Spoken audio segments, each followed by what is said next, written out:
కాణిపాకం వరసిద్ధి వినాయకుడిని దర్శించుకునేందుకు భక్తులు పోటెత్తారు. వినాయక చవితి సందర్భంగా వినాయకుడికి ఏపీ దేవాదాయ శాఖ మంత్రి మాణిక్యాలరావు పట్టు వస్త్రాలు సమర్పించి ఆలయంలో ప్రత్యేక పూజలు నిర్వహించారు. మరోవైపు భక్తులకు ఎలాంటి ఇబ్బందులు కలగకుండా ఆలయ అధికారులు అన్ని ఏర్పాట్లు చేశారు. ఆంధ్రప్రదేశ్లో ప్రముఖ పుణ్యక్షేత్రంగా కోరిన కోరికలు తీర్చే వరాలనిచ్చే వరసిద్ధి వినాయకుడిగా ఉన్న శ్రీ కాణిపాకం వరసిద్ధి వినాయకునికి దేవాదాయ శాఖ తరఫున ఆంధ్రప్రదేశ్ ప్రభుత్వం తరఫున వస్త్రాలు సమర్పించడం జరిగింది. నూతన రాజధాని నిర్మాణానికి కానీ ఆంధ్రప్రదేశ్ అభివృద్ధికి అన్ని రకాలుగాను కూడా వరసిద్ధి వినాయకుని ఆశీస్సులు ఉండాలా అని కోరుకోవటం జరిగింది. ఈ వరసిద్ధి వినాయకుని ఆశీస్సుల కారణంగా ఇక్కడ ఒక పేదరికం లేని ఒక మంచి రాజ్యంగా ఆంధ్రప్రదేశ్ అభివృద్ధి చెందే దిశగా ఆ దేవదేవుడైన వినాయకుని ఆశీస్సులు లభించాలని కోరుకుంటూ, అలాగే ఆంధ్రప్రదేశ్ ప్రజానీకాన్ని అందరికీ కూడా వినాయక చవితి శుభాకాంక్షలు తెలియజేస్తున్నా.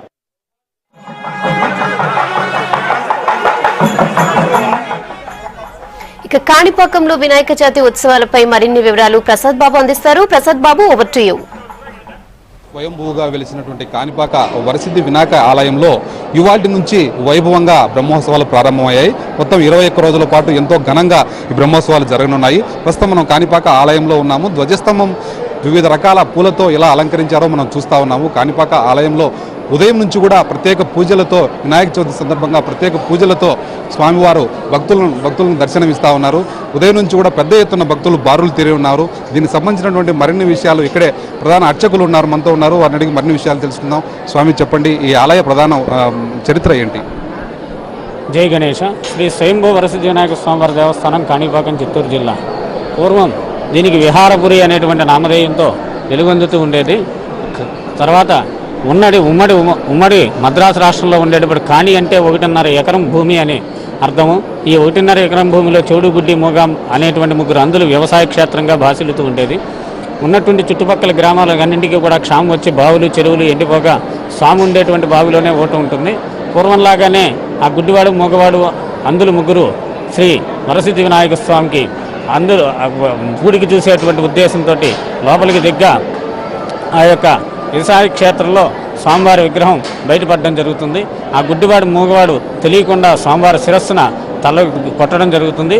ఆ కొట్టినటువంటి శిరస్సు ద్వారా స్వామివారి రక్తస్రావం జరుగుతుంది. ఆ రక్తస్రావ స్పర్శ ఎప్పుడైతే వీళ్ళకి 3కి జరిగిందో అప్పుడు స్వామివారి ఈ వాళ్ళ అంధత్వాలని కూడా పోయి స్వామివారి యొక్క నిజరూప దర్శనం జరుగుతుంది. ఆ రక్తం ఆగడానికి చుట్టుపక్కల ఉండేటువంటి గ్రామాల అందరూ కూడా కొబ్బరి నీళ్ళతో అభిషేకం చేయడం వల్ల ఈ 1.5 ఎకరం పారడం మొదలెడుతుంది. దానికి కాణిపాకం అని పేరు వచ్చింది. కాలక్రమేణా అది కాణిపాకంగా మారి భాసిల్లుతూ ఉన్నది. ప్రమాణాలకు నిచ్చి నిలువైనటువంటి క్షేత్రంగా భాసిల్లుతూ ఉన్నది.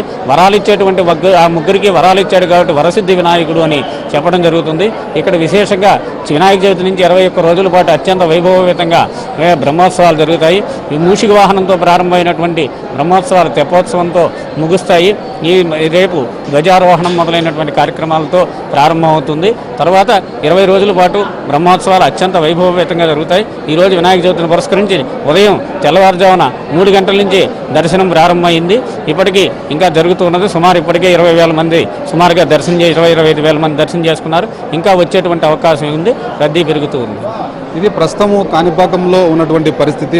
తెల్లవారుజాము నుంచి కూడా భక్తులు భారీ ఎత్తున బారులు తిరిగారు. సుమారు 50 నుంచి 60,000 మంది ఇవాళ స్వామివారిని దర్శించుకునే అవకాశం ఉందని చెప్పేసి పండితులు చెప్తా ఉన్నారు. ప్రమాణాల దేవుడిగా ప్రసిద్ధి చెందినటువంటి కాణిపాక వరసిద్ధి వినాయకుని దర్శించుకుంటే సకల శుభాలు జరుగుతాయి, ఆయుర ఆరోగ్యాలతో, అష్టైశ్వర్యాలతో బాగుంటామని చెప్పేసి ప్రధానంగా భక్తులు విశ్వసిస్తున్నారు. కాణిపాకం నుంచి కెమెరామెన్ సంజీవ్తో ప్రసాద్ రెడ్డి, V6 న్యూస్.